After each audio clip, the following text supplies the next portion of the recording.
원자는 사실은 제일 작은 게 아니고 원자 속에는 세 종류의 입자가 들어있다는 걸 과학자들이 한 명 한 명 발견하기 시작한 거죠. 그 중에서 원자 속에 있는 입자 중에 가장 먼저 발견된 게 뭐지?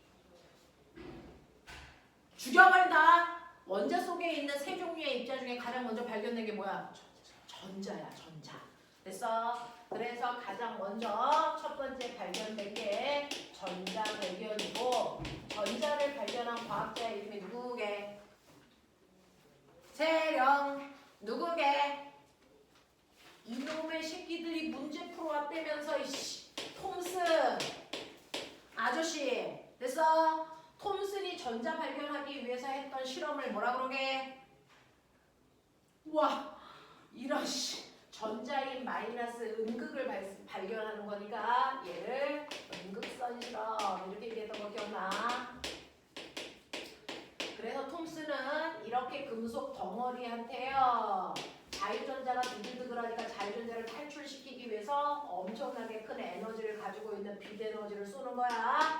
그러면 그 빛에너지를 먹고 전자가 튀어나올 건데 이때 얘가 플러스나 마이너스 중에 어떤 극을 가지고 있는지를 보려고 한쪽은 플러스 한쪽은 마이너스를 걸었더니 100% 플러스 쪽에 와서 부딪히는 걸 통해서 전자는 마이너스 전하를 띠고 있구나라는 걸 알게 됐고 그 다음에 극을 없앤 다음에 여기에다가 이런 식으로 바람개비를 놓으면 여기서 튀어나오는 전자가 바람개비 날개를 돌리는 걸로 봐서 튀어나온 입자는 질량을 가지고 있어서 운동 에너지를 만들 수 있어. 그래서 질량을 가지고 있는 얘는 입자야 라는 것도 발견을 했고 그리고 여기에다가 특이한 모양을 가지고 있는 방해물을 이렇게 두면 그 방해물을 통과할 수 있냐 없냐 이거를 지나가서 반대편에 도달하냐 안 도달하냐 봤더니 방해물이 있는 쪽에는 어떤 애도 와서 부딪히는 아이가 없어. 방해물이 없는 쪽에만 와서 부딪히는 거라서 이 전자들은 똑바로 가려면은 직진성을 가지고 있는 거야 라고 하는 걸 알게 된 거잖아. 되겠어? 이런 세 가지 성질을 가지고 있는 입자를 난 전자라고 부를 거야 라는 이름을 처음으로 붙인 사람이 톰슨이란 말이야. 그래서 톰슨은요 이렇게 원자 바깥쪽에 전자가 있다는 걸 발견했는데 원자는 정기적으로 중성이니까 발견은 못했지만 플러스 입자도 그 안에 있는 것 같아 라는 얘기만 한 거야. 그랬다가 그 다음에 톰슨이 발견 못한 저 플러스의 성격을 띠고 있는 입자가 진짜 있는지 너 거기서 자꾸 고개 왔다 갔다 할래? 저쪽으로 가도 되는데 굳이. 자 그러면 이 안에 플러스를 띠고 있는 입자가 어디 있는지 그거를 실험한 사람이 두 번째 원자핵이라는 건 원자의 깊은 곳에 박혀있고 플러스를 띠고 있을 거야 라고 하는 이 원자핵이라는 게 있다라는 걸 설명한 사람이 원자핵을 발견한 누구니? 러더퍼드야.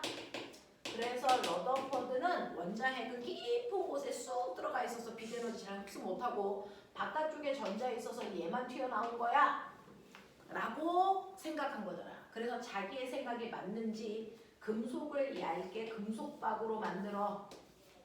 그래서 얇게 피는 이유는 원자들이 겹치지 않게 하려고 그래. 그래야 그 안에 있는 원자핵도 겹치지 않을 거니까 이 사람은 이렇게 생각한 거야. 그래서 형광물질을 발은 이렇게 막으로 씌워놓고요. 앞에다가 알파 입자라고 하는 헬륨 양이온을 놓고 따르르 썼다는 거 기억나지? 그래서 얘가 한 실험이 바로 알파 입자 산란 실험이었어. 그래서 알파 입자를 장착한 걸 위에서부터 아래까지 드르륵 쏘게 되면 그 중에 90%가 그냥 투과해서 반대편에 와서 부딪히더라. 그래서 이렇게 반대편 A에 와서 부딪힌 걸 통해서 원자는 대부분 빈 공간으로 되어 있다는 걸 입증한 거야. 그러면 그 안에 있는 원자핵은 엄청 작다는 게 증명이 되는 거야. 원자핵은 작다라고 하는 걸 증명한 거지. 됐어. 그리고 그 90발을 뺀 나머지 10발 중에 일부는 아무리 작아도 원자핵이라는 게 존재하니까 원자핵이라는 것과 쿵 하고 부딪혀서 반대편으로 튕겨 나가는 헬륨 양이온도 봤어. 이렇게 반대편으로 튕겨 나가는 아이도 봤어. B. 이렇게 B의 위치에 헬륨 양이온이 박히는 걸 통해서 실제로 원자핵은 엄청 무거워서 웬만한 아이가 충돌해도 움직이지 않아. 그래서 원자핵의 질량이 엄청나게 크다는 것도 확인했던 거야. 그리고 일부 몇몇 개는요 충돌하지 않고 깻잎 한 장 차이로 스친다 그랬어. 근데 스치는 순간 얘네들은 무조건 바깥쪽으로 휜다 그랬어. 바깥쪽으로 이렇게 밀린다 그래서 바깥쪽으로 밀리는 걸 통해서 원자핵이 헬륨 양이온과 똑같이 플러스 전하를 띠고 있다는 걸 확인한 거지. 그래서 안에 플러스의 정기적 성질을 가지고 있는 엄청나게 무거운 아이가 존재하는데 그걸 나는 원자핵이라고 할 거야. 이렇게 얘기한 게 러더퍼드고, 그랬다가 러더퍼드의 제자가 사실은 원자핵 자체가 플러스를 드린 게 아니고 그 안에는 플러스의 성격을 띠고 있는 양성자와 정기적 성질을 가지고 있지 않는 중성자들이 모여있는 공간이 원자핵이라는 걸 나중에 알게 된 거야. 그래서 이렇게 원자 속의 구조를 하나하나 발견해 갔단 말이야. 근데 이런 식으로 원자핵 속에 뭐가 어떻게 들어있어야 된다는 걸 다 러더퍼드 때 와서 발견을 했는데 그 다음에 보어라고 하는 화학의 천재 과학자가 러더퍼드의 원자 모형 틀렸어 라고 주장하게 되는 거야. 그걸 틀렸다라고 주장할 수 있는 게 바로 이 사람은 스펙트럼, 선 스펙트럼이라고 하는 게 생기는 걸 관찰했단 말이야. 이 선 스펙트럼이 생기는 걸 설명하려면 러더퍼드의 원자 모형을 절대 설명할 수 없어.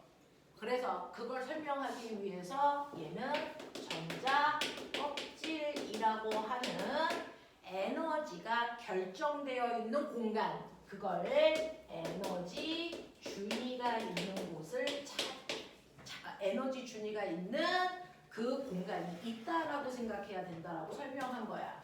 그래서 원자핵이 있는데 러더퍼드가 얘기한 것처럼 전자가 아무데나 있는 게 아니고 에너지 값이 다른 여러 겹의 전자 껍질들이 원자 속에는 존재해. 그죠?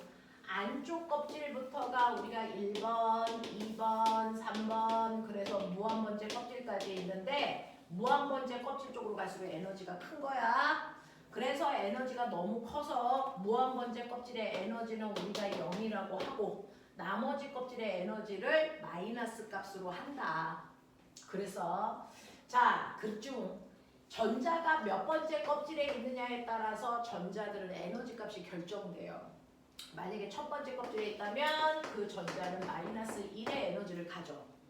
그 마이너스 1의 에너지를 갖는 전자가 윗껍질로 올라가기 위해서는 그 껍질 차이만큼의 에너지를 흡수해야만 올라갈 수 있기 때문에 이때 흡수 스펙트럼이라는 게 생기는 거야.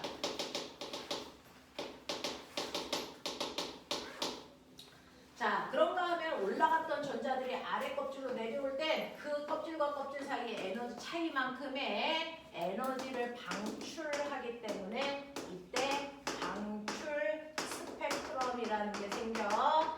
이 방출 스펙트럼을 우린 다른 말로 선 스펙트럼이라고 부르는 거야. 이 사람이 관찰한 게 바로 이거란 말이야. 되겠어? 그리고 이 둘을 합하면 원래 스펙트럼, 연속 스펙트럼이 생긴다는 것도 알아낸 거지.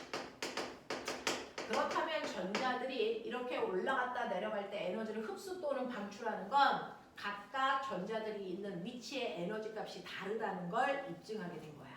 되겠어? 그 에너지 값이 다른 위치를 우린 전자 껍질로 보호가 그린 거죠. 되겠어? 이렇게 해서 원자의 구조를 하나하나 알아내게 됐더라. 자, 그러면서 우리의 보어라고 하는 사람은요. 그래서 이런 식으로 전자들이요. 에너지 값이 다른 전자 껍질의 존재를 하는데 그 중에서 각각의 껍질이 가지고 있는 에너지 값은요. 마치 계단처럼 아래쪽 껍질이 가장 에너지가 작고 윗껍질로 올라갈수록 에너지 값은 점점 이렇게 커져야 되는데 각각의 껍질이 갖는 에너지 값이 얼마냐. 그 중에서 첫 번째 껍질이 갖는 에너지 값이 가장 작아서 마이너스 1이고 무한 번째 껍질이 갖는 에너지 값이 0이라는 거 우리 알지 않아요?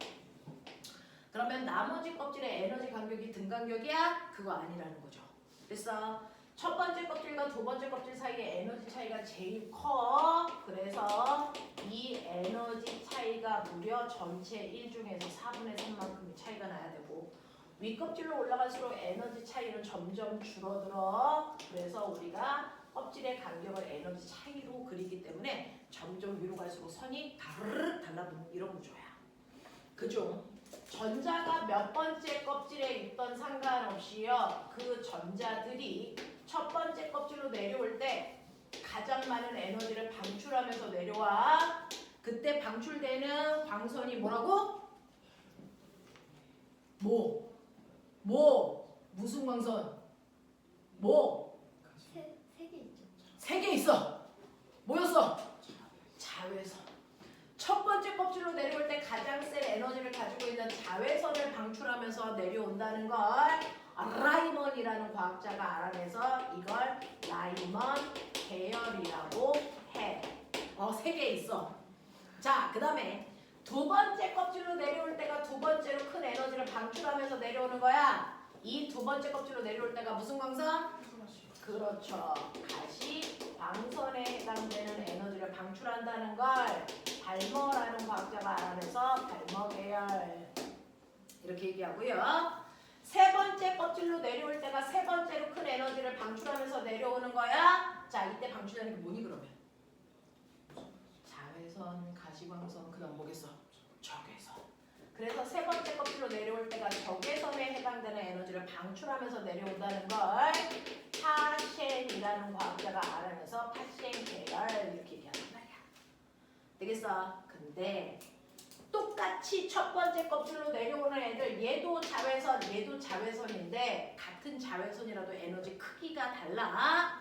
무한 번째 껍질에서 첫 번째 껍질로 내려올 때 방출되는 자외선이 두 번째 껍질에서 첫 번째 껍질로 내려올 때 방출되는 에너지보다 더 크겠죠. 되겠어? 그래서 이렇게 같은 자외선이라도 몇 번째 껍질에서 내려오느냐에 따라서 에너지의 차이가 있다. 더 위에서 내려올 때 더 큰 에너지를 방출하는 건데 이때 방출되는 에너지를 우리가 HF로 계산하거든요. H는 상수, 됐어. F는 진동수입니다. 그래서 여러분들이 보시는 것처럼 무한 번째 껍질에 있다가 첫 번째 껍질로 내려올 때 방출되는 에너지는 무한 번째 껍질에서 첫 번째 껍질의 에너지 차이만큼을 방출할 거야. 이때 방출되는 진동수는요 라고 하면 H분의 2 무한대에서 첫 번째 에너지를 뺀 만큼이야. 예를 들어서 얘 에너지가 0이고 얘 에너지가 마이너스니까 그거 차이 얼마? 1. 그걸 플랑크 상수로 나눈 만큼이 방출돼서 나오는 빛의 진동수가 된다고요. 되겠어? 그래서 여러분들 알아두셔야 되는 거 에너지가 큰 애는 진동수가 크다라는 얘기입니다. 근데 진동수와 파장은 반비례하니까 에너지가 클수록 파장은 짧아요 라는 겁니다. 그래서 1번 빛과 2번 빛 중에서 가장 진동수가 큰 거 찾아 1번입니다. 1번 빛과 2번 빛 중에 파장이 긴 거 찾아 그건 2번이라고 하셔야 돼요. 알겠습니까? 이런 느낌.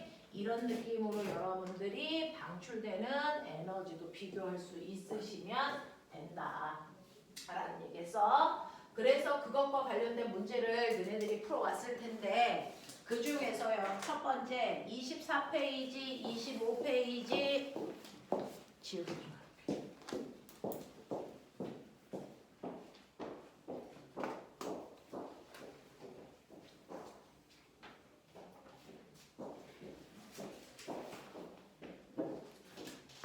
24페이지 25페이지에서 질문 편안하게 번호 부르시면 돼요. 여긴 질문이 없습니까? 넘겨도 돼요. 그러면 그 다음 페이지로 넘어갈게요.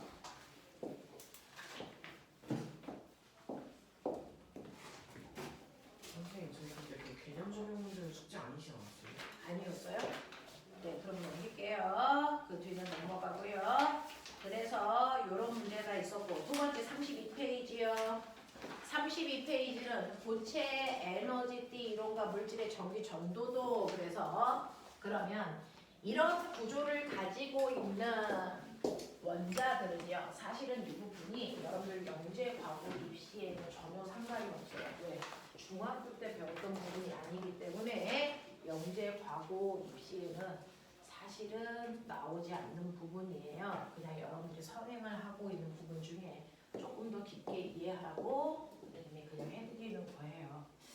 자, 근데 이러한 구조를 가지고 있는 원자들이 모여서 우리 물질을 만드는데요. 그 중에서 고체, 액체, 기체를 만든단 말이야. 그 중에서 액체와 기체는 원자 입장에서는요, 원자와 원자 사이가 더럽게 멀어.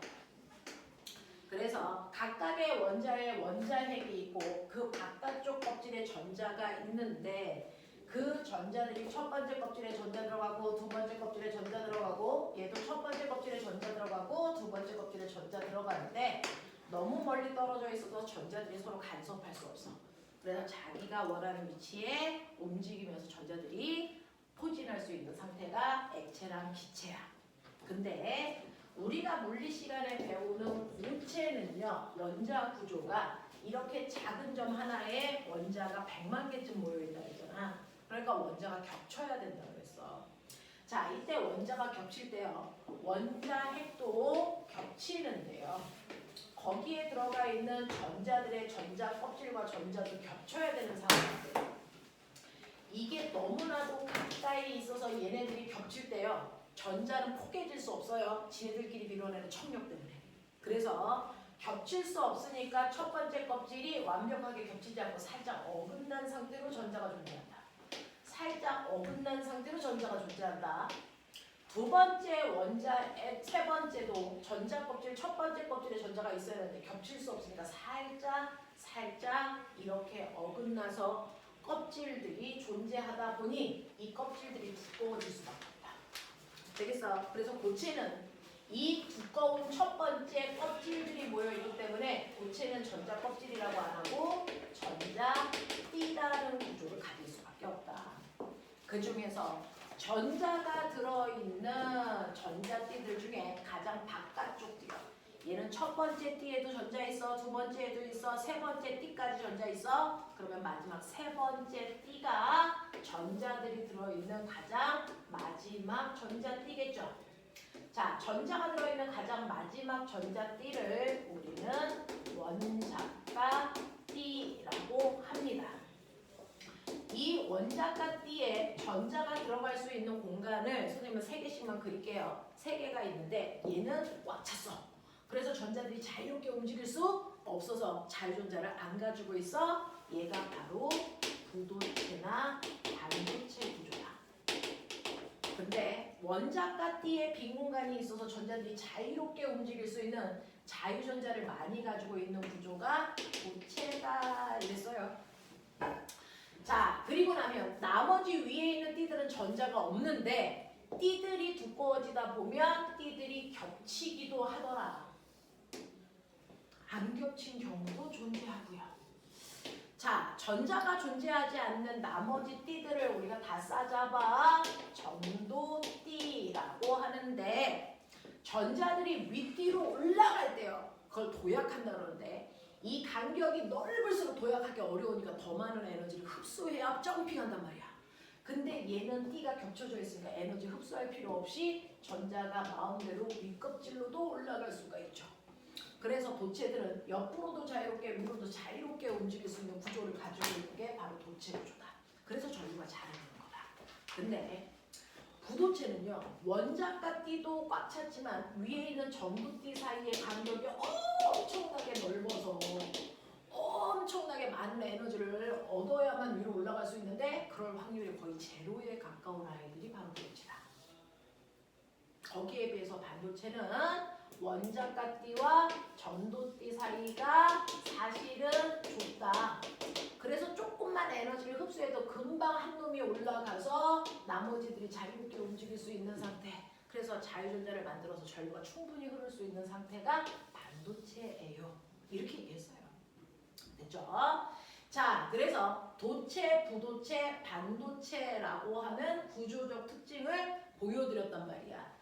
여기까지가 여러분들이 했던 얘기라서 그것과 관련된 문제도 한 페이지 그럼 풀어오라고 했을 텐데 기본 문제 42페이지부터 43페이지까지가 아마 숙제였을 것 같아요. 맞아요? 네, 여기서 질문은 뭐가 있어요? 그러면 괜찮아. 할만해. 오케이. 자, 그러면 오늘 하셔야 되는 거 반도체의 마지막 50페이지요. 반도체의 마지막 이제 여러분들이 그럼 이렇게 해서 만들어진 게 요즘에 가장 핫한 반도체라는 아이다. 자, 근데 이러한 반도체 이런 구조는 누가 가지고 있니? 라고 하는 건데요. 우리요. 반도체라는 구조를 가지고 있는 게 주기율표상의 14조 원소들이 이렇습니다. 빠른 속도로 뽑아낸 14족에 누구 있어? 주기율표 상식이다. 14족에 누구 있냐? 어? 말해! 맞아! 탄소. 탄소 또! 그 밑에 3주기 14족에 규소.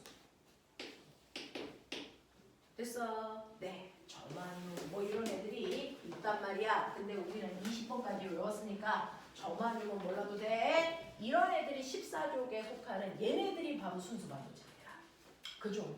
탄소는 얘네들이 모여서 다이아몬드와 흑연을 만들 때 우리가 주로 쓰니까 얘네들은 안 건드리고요. 우리가 반도체 만들 때 쓰는 게 규소인데요. 우리는 얘를 규소라고 하지만 공학에서는 얘를 규소 말고 다른 이름으로 불러요. 뭐라고 부릅니까? 실리콘이라고 부릅니다. 그래서 반도체 산업단지를 실리콘밸리 이렇게 얘기하잖아요. 되겠어? 이 실리콘은 주로 어디 들어있어요? 모래입니다. 모래. 그래서 모래에서 뽑아냅니다. 모래에서. 그래서 모래에서 주로 뽑아내는데 이 규소가 14족이다 보니까 보면은 14족에서 이 일자리 숫자가 뭐야? 가장 바깥쪽 껍질에 있는 전자수야. 맞죠? 14족이다 보니까 규소는 4개의 전자를 가지고 있는데 얘네 화학 선생님한테 배우죠. 가장 전자가 들어있는 바깥쪽 껍질에 전자가 몇 개 있어야 안정적이다? 8개. 그래서 8개를 꽉 채우는 걸 옥텟 규칙을 만족해요. 이렇게 표현하잖아. 자, 그러면 8개를 채우기 위해서 빈 공간을 채워야 되니까 다른 애랑 결합해야 되는데 주변에 나랑 똑같은 규소밖에 없다. 그래서 얘는 나와 똑같은 또 다른 규소들과 전자 하나씩을 공유하면서 공유 결합을 하죠. 이런 식으로. 나도 완벽하고 싶어. 그럼 예전자 4개의 또 다른 아이들이 이렇게 와서 붙는 거. 나도 완벽하고 싶어. 그러면 그 옆에 또 다른 규소들과 결합하는 거. 이걸 언제까지 하니까 무한대로 반복하죠. 이게 바로 실리콘이야.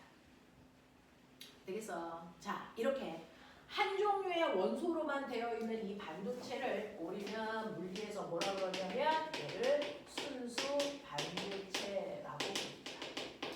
순수 반도체야. 우리가 뽑아낸 규소가 이런 구조야. 무한대로 또 다른 규소들과 공유 결합을 하고 있는 이 상태가 순수 반도체로요. 얘는 전기 전도도가 도체보다는 작고 부도체보다는 커요. 근데 현실적으로 보면 얘는 도체보다는 전기가 잘 못 흐르잖니.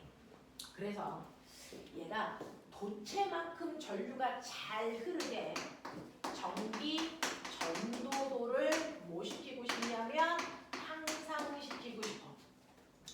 공학에서요. 어떤 기능을 향상시키는 거, 어떤 기능을 향상시키는 걸 우리는 뭐라 그러냐면 공학에서 도핑한다 이렇게 표현합니다.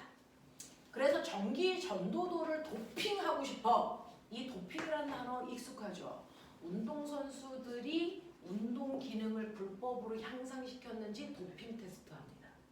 되겠어? 그때 쓰는 도핑이 바로 이건데 원래 공학에서 어떤 기능을 향상시키는 걸 도핑한다 그래요.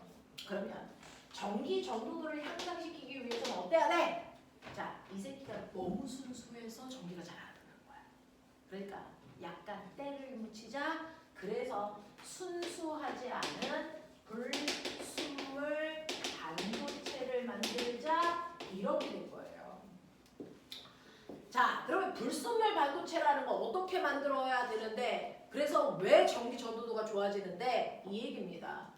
순수 반도체가 14족이니까요. 여기다가 도핑한다는 얘기는 다른 원소를 집어넣는다는 얘기예요. 근데 아무나 집어넣을 수는 없고요. 13족 아니면 15족만 도핑이 가능해요. 자기를 기준으로 좌우에 있는 아이들만 도핑이 가능합니다. 그중 13족에 있는 규소 바로 옆에 누구 있냐면 알루미늄 있어요. 그러면 13족 알루미늄을 도핑합니다. 자, 도핑하는 방법은 여기에 있는 14족의 규소 하나 너 나와 이 새끼야. 이런 얘기야. 그러면 여기 있는 규소가 나가면서 기분 나쁘니까 자기 전자 4개를 가지고 나갑니다. 4개를 가지고 나가도 걱정 마! 13족의 알루미늄에 들어오면서 내가 꽉 채워줄게! 이렇게 한다고요. 자, 그래서 13족에 해당되는 알루미늄이 들어오는데 얘는 가지고 올 수 있는 전자가 몇 개? 3개입니다. 그래서 3개 채우고 나서 이 새끼가 병신이에요. 와! 꽉 찼다! 이지랄 하는 거죠. 꽉 찼니? 아니죠. 여기 전자 자리가 하나 비었잖아요. 근데 이게 신의 한 수입니다. 실제로 원자과 D에 반도체는 전자가 들어갈 수 있는 구멍이 4개 있다고 칠게요. 그 4개가 전자가 꽉 찼었는데 13족을 도핑하면서 전자를 3개만 채우죠. 그러면 한 자리가 비게 됩니다.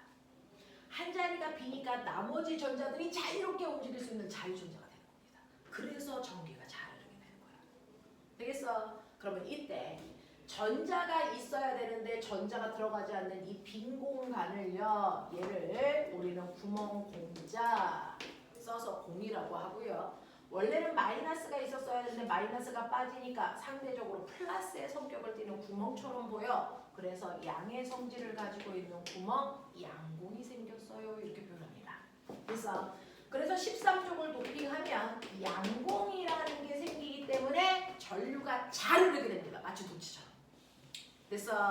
그래서 이 양공이 전하를 잘 움직이게 하는 전하 나누게 역할을 하는 양공이 생기는데 이때 양공의 구조를 가지고 있는 반도체를요. 우리는 마이너스는 네거티브, 플러스는 영어 좀 해봐.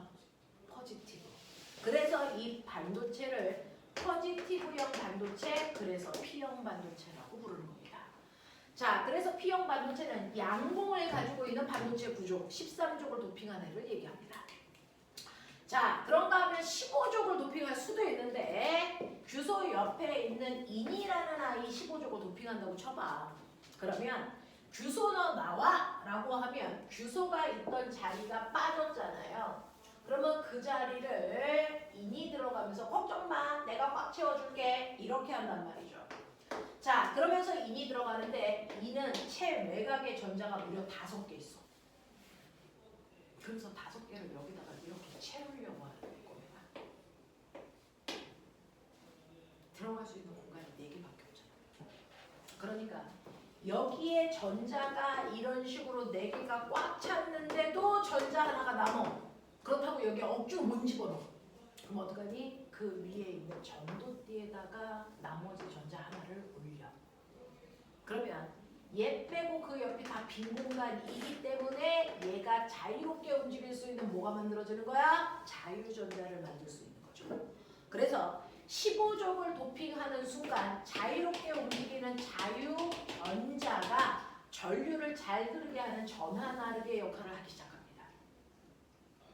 그래서 15족을 도핑하면 마이너스를 띠고 있는 전자수가 많아지면서 전류가 잘 흐르게 돼. 그래서 얘를 네거티브형 반도체, N형 반도체라고 부르는 겁니다.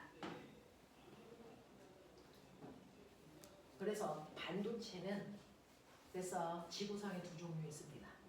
순수 반도체와 불순물 반도체. 그 불순물 반도체에도 두 종류 있습니다. 13족을 도핑해서 양봉을 만든 P형 반도체와 15족을 도핑해서 자유전자를 만든 N형 반도체 두 종류가 있단 말이야. 그래서 그러면 이렇게 해서 반도체를 만들면 이거 어떻게 써요? 라고 얘기하면 이거를 쓰는 방법은요. N형 따로 P형 따로 쓰는 게 아니고 반도체 한 덩어리 안에 절반은 P형으로 도핑, 절반은 N형으로 도핑해서 한 덩어리를 만들어요. 그래서 한 덩어리 안에 반도체가 두 개 있다. 우리 두 개라는 데서 라틴어의 기원이 듀오 또는 더블 이렇게 된 거거든요. 그래서 두 개라고 하는 그 접두어 써서 얘를 듀오 다이라고 불러요. 그래서 얘를 다이오드라고 하는 거야. 이 다이라고 하는 게 두 개라는 접두어야. 그래서 반도체 두 개 들어있는 아이. 그래서 다이오드야. 근데 반도체 안에는 이렇게 한 덩어리 안에 반도체를 두 종류를 넣을 수도 있지만 한 덩어리 안에 세 개의 반도체를 넣을 수도 있어요. 자, 방법은 P, N, P 이렇게 넣거나 N, P, N 이렇게 넣을 수 있죠. 이렇게 한 덩어리 안에 반도체가 세 개가 들어간 걸 세 개의 접두어가 트라이입니다. 트라이. 그래서 트라이앵글, 트리플 이렇게 쓰잖아요. 그래서 이 세 개라는 뜻으로 얘를 트랜지스터 이렇게 불러요. 다 들어봤던 말이죠. 다이오드, 트랜지스터. 다이오드 중에 제일 유명한 거 뭐 들어봤냐? 너네 들어봤는데 다이오드 중에 제일 유명한 다이오드가 발광 다이오드. 그래서 발광 다이오드가 라이트, 일렉트로닉 디스플레이 그게 바로 LED죠. LED 조명. 알겠습니까? 요겁니다. 자, 그 중에서요. 여러분들이 알고 있는 다이오드, 트랜지스터는 우리가 물리투에서 알 거기 때문에 그냥 이런 애가 있다는 것만 기억하면 되는데 다이오드는요. 이런 식으로 해서 회로도에 연결합니다.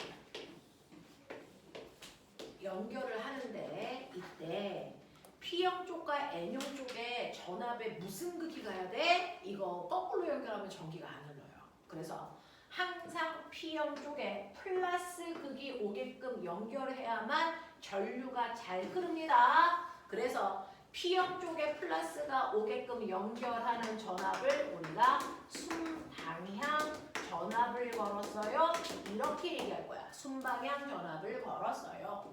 이렇게 얘기할 거예요. 모대문 병신 P2 알겠냐? 네. 그래서 P형 쪽에는 플러스, N형 쪽에 마이너스가 오게 걸어주는 게 순방향 전압이야.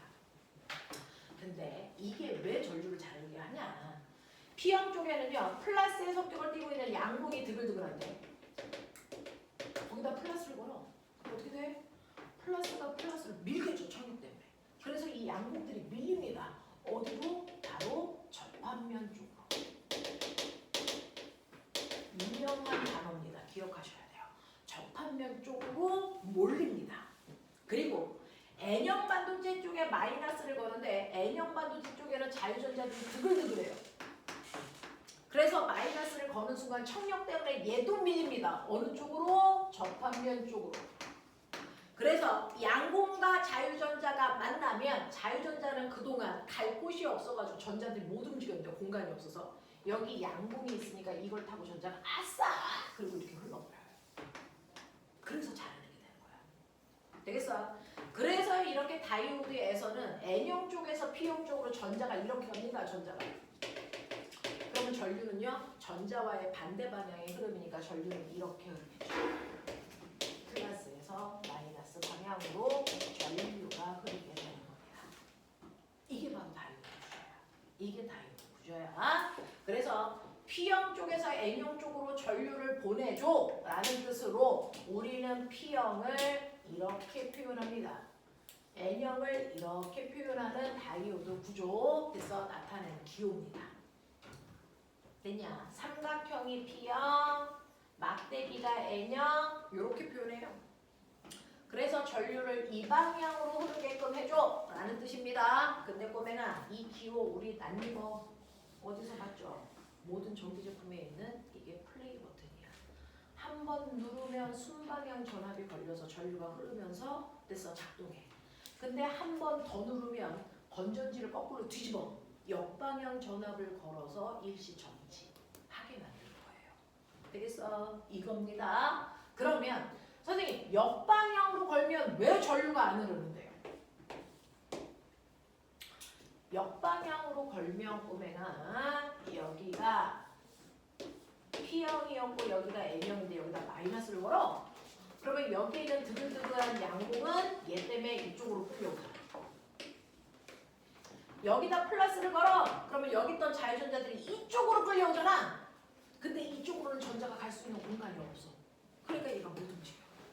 알겠습니까? 그래서 실제로 반도체에서 양공과 자유전자가 접합면 쪽으로 몰려야만 전류가 흐를 수 있기 때문에 순방향으로만 전압을 걸어줘야 된다. 근데 알아? 너네요. 우리 집에 저 콘센트에 코드를 꼽을 때요. 우리 건전지 꼽을 때는 반드시 어디가 플러스고 어디가 마이너스인지 구분해서 꼽죠. 근데 콘센트 꼽을 때는 저 돼지코 여기에 어디가 플러스고 마이너스가 표시되어 있어? 그런 거 안 보고 꼽죠. 왜요? 그럴 필요가 없어요. 왜요? 우리 집은 매 순간 빠른 속도로 한 번은 여기가 플러스 마이너스, 한 번은 여기가 마이너스 플러스 이게 미친 듯이 바뀝니다. 그러니까 그걸 구분할 필요가 없어요. 우리 집에 들어오는 전압은 매 순간 플러스 마이너스 극이 바뀝니다. 1초에 60번 바뀝니다. 이렇게 전압이 한 방향이 아니고 주기적으로 계속 바뀌는 전압을 우리는 뭐라 그러냐면 우리 집에는 교류 전압이 걸렸어요. 이렇게 표현합니다. 그러면 우리는 교류 전압을 어떻게 표현할 거냐면 이렇게 표현할 수가 없잖아요. 그래서 교류 전압을 이렇게 태극마크로 표현합니다. 아, 교류 전압이 걸렸구나. 그죠? 이 순간이 되면 전류는 이렇게 흐를 거고요. 이 순간이 되면 전류는 이렇게 흐를 겁니다. 그래서 교류 전압 때문에 우리 집에는 전류가 흐르는 방향이 주기적으로 바뀌는 교류 전류가 흘러요. 그래서 한 번은 플러스 방향으로 이렇게 전류가 흐르면 반대편으로 이렇게 흘렀다가 이렇게 흘렀다가 이렇게 흐르는 우리 집에 흐르는 전류는 교류 전류. 1초에 60번 방향이 바뀝니다. 근데 문제는 우리 집이 교류 전압이 걸려 있으니까 한 번은 순방향이면 이때 전류가 흘렀다가 역방향이 되면 전류가 못 흘러. 순방향, 여기를 순방향이라고 하고요. 여기를 역방향이라고 할게요. 그래서 순방향으로 전압이 걸리는 순간에 전류는 통과시키고요. 역방향으로 걸렸을 때 전류 얘는 안 흐릅니다. 순방향이 걸릴 때만 전류가 흐르게 해서 가동시켜요 전기 제품을. 근데 역방향일 때는 다이오드는 전류를 못 흐르게 한단 말이야. 그래서 LED라고 하는 건 한쪽은 P형, 한쪽은 N형인 조명인데요. 얘를 이렇게 연결해 놓으면 이 LED가 껐다 켜졌다 껐다 켜졌다 이래요. 그래서 제가 깜빡깜빡거린단 말이야. 그래서 근데 그러면 안 되잖아. 내가 우리 집에 한 달 동안 10,000원어치 전기세를 내고 샀는데 그 중에서 LED를 그 중에서 반도체를 쓰면 5,000원어치밖에 쓸 수가 없어요. 반은 버려야 돼요. 그래서 아깝잖아. 그래서 요즘에는 과학자들이 머리가 열나좋습니다. 과학자들이요 머리가 열나좋아가지고요 요즘은 반도체를 어떻게 연결하냐면 버리는 전기가 없이.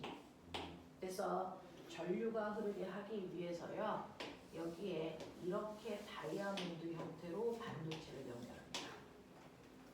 여기가 P형, N형, P형, N형, P형, N형, P형, N형 이렇게 흐른단 말이야. 이렇게 만들어 놓고요. 이렇게 되어 있고 아마 이렇게 뭐지? 자, 책을 봐. 자, 어디에 있냐면 55페이지 맨 마지막이요. 55페이지 맨 마지막이요. 맨 마지막에 있는 그리려고 하는 그 그림입니다. 이렇게 해서 여기에 교류 전압이 이렇게 연결되어 있는 거죠. 그리고 여기에 저항 전기 제품이 이렇게 있어요. 되겠어? 자, 이렇게 되어 있었을 때 여러분들이 보기 편하게 여기가 1번 다이오드, 2번, 3번, 4번 이렇게 할게요. 자, 이렇게 다이오드를 연결을 하면 어떤 일이 발생을 하는지 보면 여기가 이제 꼬마 전구가 이렇게 있어. 이 다이오드를 통해서 얘 꼬마 전구에 불 켜질 건데 그동안은 한 방향으로만 전류가 흐르게 할 거니까 이때는 켜졌다 꺼졌다 켜졌다 꺼졌다 깜빡일 수밖에 없단 말이야.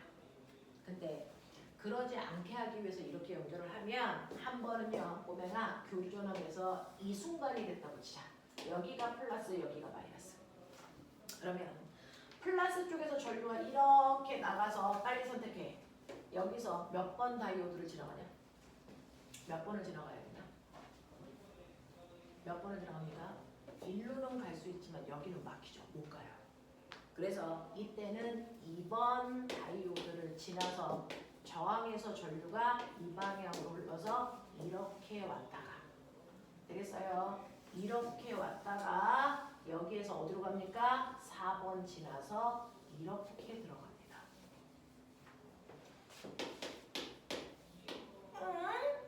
선생님 여기서 이렇게 와서 일로 가는 거 이해? 그래서 이렇게 왔다가 여기서요 1번으로 가도 되지 않아요? 1번으로 가면 뒤져. 1번으로 가면 꼬매가 다시 플러스로 들어가는 거야. 이럴 수가 없어. 알겠어? 그래서 4번으로 가서 이렇게 마이너스 쪽으로 들어가요. 전류가. 보이니? 근데 거꾸로요. 역전압이 걸리면요. 얘가 이 상태가 아니고요. 거꾸로 요렇게 걸리면 이제 이쪽이 플러스니까 이렇게 되죠. 됐어? 이렇게 와서 여기서 어디로 갑니까? 3번으로 가셔야죠. 3번으로 가서 다시 이 저항에서 전류가 이 방향, 같은 방향으로 흘러요. 그래서 이렇게 갔다가 여기서 어디로 갑니까? 1번으로 가야 마이너스로 들어갈 수 있죠. 그래서 1번으로 갑니다. 이렇게 되면 됐어? 순방향으로 전류가 흐를 때도 돼서 통과시키지만 역방향으로 전류가 흐를 때도요. 여기에서 한 번은 전류가 이렇게 흐르면 그 다음은 이렇게 흘렀어야 되잖아. 근데 그렇게 흐르지 않고 계속 한 방향으로만 됐어? 전류가 계속 순방향으로만 계속 흐르게 해줘요. 이렇게 만들어 놓은 게 바로 요즘에 쓰고 있는 다이오드입니다. 그래서 다이오드를 연결하면 항상 전기 제품에 한 방향으로만 전류가 흐르게끔 해주는 거야. 다시 말해서 물을 깨끗하게 걸러내는 건 정수기고요. 전류를 한 방향으로만 흐를 수 있게 걸러내는 작용을 우리는 뭐라고 하냐면 정류작용을 한다. 이렇게 표현해요. 그래서 다이오드는 정류작용을 하려고 전류를 항상 한 방향으로만 흐르는 것처럼 이 저항이 느끼라고 만들어 놓은 게 바로 다이오드입니다. 그래서 그럼 왜 한 방향으로만 흘러야 되는데? 그래야 여러분들의 핸드폰, 노트북이 충전이라는 게 됩니다. 충전이라는 게 되는데 우리요 충전기의 구조 되게 단순합니다. 금속 두 개를 떨어뜨려 놓으면 돼요. 금속판 두 개를 떨어뜨려 놓고 이거를 이렇게 회로도로 연결합니다. 회로도로 이렇게 연결하면 여기가 플러스고 여기가 마이너스가 되잖아? 그러면 A 금속판은 지금 중성인데 중성인 이유가 플러스 전하와 마이너스의 전하 수가 같아서 중성인 것이지. 여기도 플러스와 마이너스의 개수가 같아서 이 금속판인 B가 중성이었는데 이렇게 걸어놓으면 플러스 극에서 플러스판에 있는 전자를 뺏어와요. 그래서 가져다가 반대쪽에다 갖다 꽂습니다. 그래서 여기에 있는 전자수가 점점 줄어들고 여기는 전자수가 점점 늘어나서 여기가 플러스 판이 되고 여기가 마이너스 판이 돼서 이 자체가 하나의 건전지가 되게끔 만들어 놓은 게 충전기입니다. 간단하죠. 그래서 충전을 시키는 동안 이 충전기에 충전을 시키는 동안 전자를 뽑아서 이렇게 이렇게 전자를 보내야 돼. 근데 우리 집에 교류 전류가 흐르다 보니까 한 번은 여기가 플러스라서 여기 있던 전자를 빼서 일로 가는데 그 다음 순간 여기가 마이너스로 바뀌면 전자가 가다가 다시 와서 여기 들어가야 돼. 다시 뺐다가 가다가 다시 와. 가다가 다시 와. 그럼 충전이라는 게 되게 안 돼? 안 돼요. 여기에 교류 전화한테 흐르는 순간 충전기는 쓸 수가 없어. 충전 자체가 안 돼. 그냥 전자가 갔다리 왔다리 이것만 하기 때문에. 그래서 충전을 하기 위해서는 전자는 무조건 한 방향으로만 가게끔 해줘야 된다. 그래서 필요한 게 뭐다? 반도체라는 것이다. 이런 얘기야. 그래서 우리는 미친 듯이 전기 제품 많이 쓰다 보니까 충전도 많이 해야 돼요. 그래서 모든 전기 제품 속에는 반도체의 구조를 다 가지고 있습니다. 알겠어? 이런 얘기입니다. 됐죠? 자, 그래서 이런 것들이 바로 반도체구나. 그래서 우리가 쓰는 게 불순물 반도체구나. 선생아, 책 봐. 책을 보시면 62페이지 왔어요. 62페이지에서 선생님 따라오실래요? 62페이지에 3번 그림 좀 볼래요? 62페이지 3번 그림 보면 3번 그림에 가하고 나가 불순물 반도체인데 어떤 게 P형이고 어떤 게 N형인지 찾아보십시오.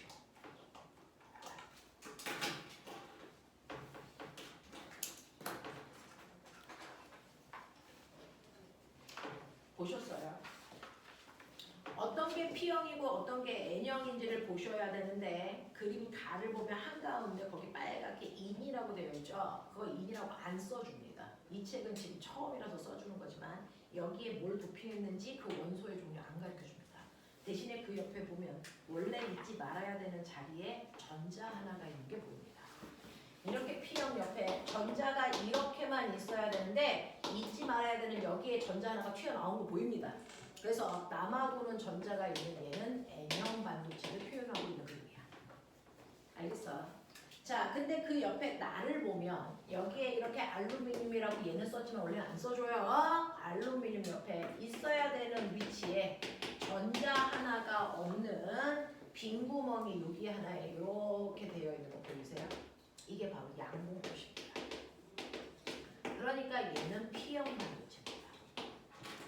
되겠어? 이런 식으로요. 그림에서 여러분들이 봐야 되는 부분 거기에 자유전자 찾아낼 수 있어야 돼. 양봉을 찾아낼 수 있어야 돼. 그래야 무슨 반도체인지 알 수 있어. 알겠어? 네. 그래서 답 1, 2번 찾으세요.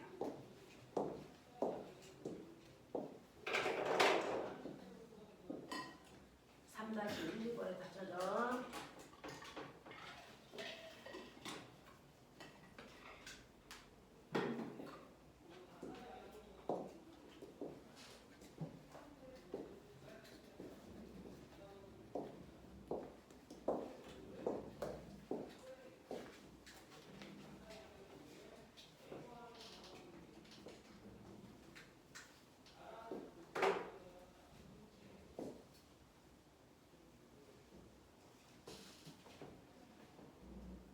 찾아냈어. 자, 이렇게 해서 보시면요. 여러분들 1번 가와 나에 해당되는 불순물 반도체의 종류 말씀드렸습니다. 가는 N형 반도체, 나는 P형 반도체.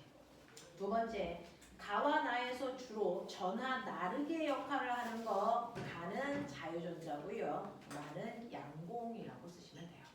되겠죠? 자, 근데 P형 반도체와 N형 반도체를 3번 그림처럼 표현할 수도 있어요. 자, 근데 4번에서 보세요. 4번에서 가와 나는 그럼 뭘 표현했을까? 찾아보십시오.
보시면요. 나는 알겠죠? 나는 무슨 반도체야? 말해. 나는 무슨 반도체? N형 반도체예요. 15족을 높이는 겁니다. 되겠어? 근데 가는 뭘까요? 양공도 없고 자유전자도 없죠. 얘 순수 반도체입니다. 되겠니? 자, 그럼 4번의 답이 4번의 답이 뭘까요? 안 들려? 민호 이게 니은 되겠어요? 이때 보시면 A는 원자과 전자가 4개입니까? 라고 했는데 얘는 15족을 도핑했으니까 원자과 전자는 5개입니다. 자, 그 다음에 니은 상원에서 A는 양이온이 되니? 라고 했는데 상원에서요 얘는 자유전자 자기가 원래 5개 가지고 있어야 되는데 하나를 위쪽으로 올리잖아요. 그러니까 하나를 밀는 형태입니다. 그래서 얘는 양이온이 되는 형태를 띄어요. 자, 그 다음에 디귿 보시면 상온에서 전기 전도도는요 순수한 애보다 불순물이 훨씬 더 전기가 잘 흐르니까 나가 더 높아요. 이런 얘기입니다. 됐죠? 그래서 거기에 있는 1번, 3번, 4번 그림의 의미는 이해하실 수 있어요. 자, 근데 또 다른 그림으로 P형 반도체, N형 반도체를 표현합니다. 뭐가 있냐면 그 옆에 그 밑에 보시면 5번 보이세요. 자, 5번. 이 그림만으로 누가 P형이고 누가 N형인지 또 알아내야 된다는 겁니다. 되겠어? 자, 이때 뭘 보시면 되냐면 꼬맹아 원자과 띠에 구멍 몇 개 있나 봐봐요. 가는 원자과 띠에 구멍이 4개 있습니다. 양공이. 그쵸? 근데 전도띠에 돼서 자유전자는 셀 수 없이 많습니다. 그러면 얘는 양공보다 자유전자가 더 많으니까 얘는 N형 반도체입니다. 이 얘기예요. 근데 나 그림 보세요. 나는 양공이 원자과 띠에 돼서 셀 수 없이 많죠. 근데 그 위에 전도띠로 가셔야 돼. 양공 바로 위에 있는 전자는 보는 게 아니야. 그래서 전도띠에 보니까 자유전자는 4개밖에 없어. 그래서 이럴 때는 양공이 훨씬 더 많죠. 그러니까 얘는 P형 반도체를 얘기합니다. 되겠어? 이런 식으로 이 그림이 나오면 누가 N형이고 누가 P형인지를 양공하고 전도띠에 있는 전자와 돼서 양공의 개수 비교해 보시면 됩니다. 되겠지? 할 수 있겠지? 거기에는 62번에 62페이지에 6번 문제는 지워요. 이 문제를 할 필요가 없는 거고요. 자, 그렇다면 보면 7번부터 12번까지 빨리.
얘들아, 시간이 지나면 모니터 꺼지는 거 안 하게 하려면 어떻게 해야 돼?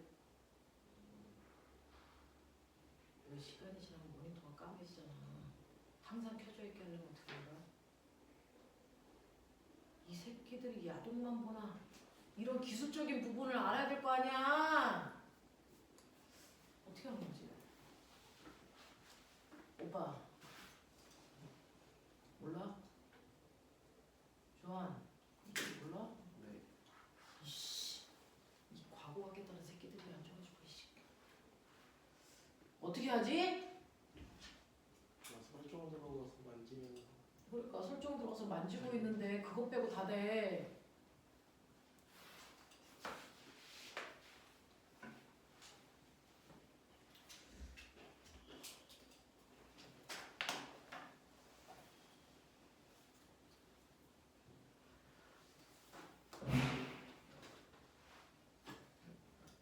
다 했냐? 채점 다 했어?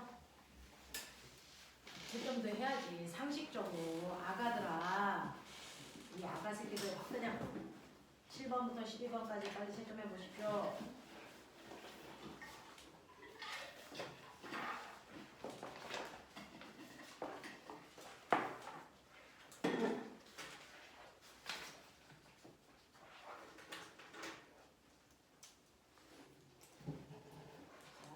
그래서 이거 채점 끝나면 잠깐 쉬었다가 전기 들어갈 거예요. 중학교 2학년 때 배우는 전류에 의한 잔장 얘기할 거랍니다. 오늘.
자, 대충 채점을 하고 계시고 다 하신 것 같은데 7번부터 12번까지 중에서 질문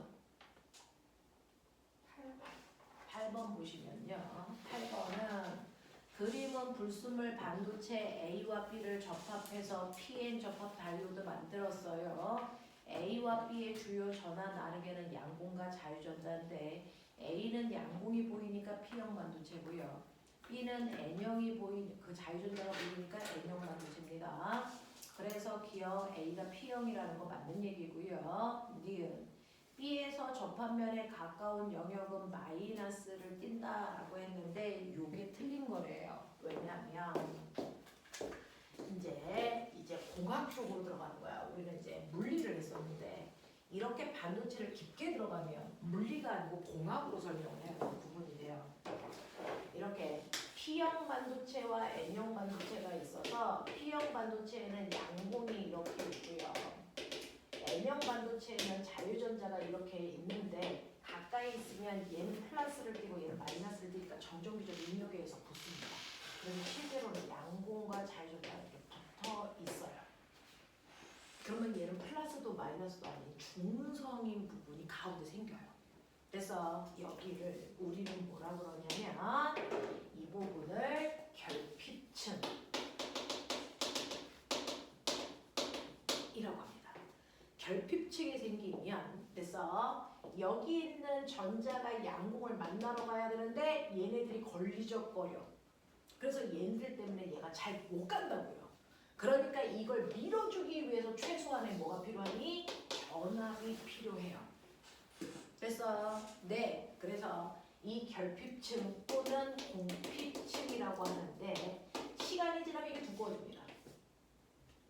그러면 아무리 불순물 반도체를 만들어놔도 전류가 못 흐릅니다. 되겠냐? 그래서 이 결핍층이 안 생기게 하는 게 기술. 그걸 삼성이 잘한다는 얘기야. 그래서 결핍층이 얇아야 얘가 조금만 힘을 줘도 잘 건너가죠. 그래서 반도체 더럽게 얇게 만드는 겁니다. 이 결핍층이 적게 생기라고. 알겠어? 이렇게 되는 거야. 그래서 가운데는 중성인 부분이 알겠냐? 그래서 접합면 가까이에는 마이너스 전하를 띄는 게 아니고 중성인 부분이 생겨요. 그래서 니은이 틀렸다는 겁니다.